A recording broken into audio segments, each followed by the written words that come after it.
আজকের রেসিপিটা কিন্তু ঝাল প্রেমীদের জন্য একদমই পারফেক্ট। আজকে আম্মু রান্না করছে মরিচের একটা তরকারি, যেটাকে আমাদের আঞ্চলিক ভাষায় বলা হয় মরিচ ছান। এটাকে তৈরি করার জন্য আম্মু ফ্রাই প্যানে পরিমাণ মতো তেল দিয়ে দিল পেঁয়াজ কুচি।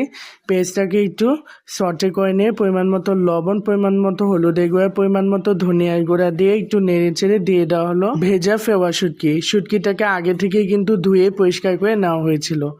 তারপরে এখন দিয়ে দেওয়া হলো শিমের বিচি। শিমের বিচিগুলো হালকা তেলে তারপরে সিদ্ধ করে খোসা ছাড়িয়ে দিয়ে দেওয়া হলো। এখন এটাকে কিছুক্ষণ কষিয়ে দিয়ে দেওয়া হলো ব্লেন্ড করে রাখা মরিচ। মরিচ দেখে আবার কেউ ভয় পেন না, এটা একটু ঝালঝালি হবে, কেননা এটা মূল ইনগ্রিডিয়েন্টসই কিন্তু মরিচ, আর ঝাল বেশি হওয়ার কারণেই কিন্তু এটাকে মরিচ চান বলা হয়েছে।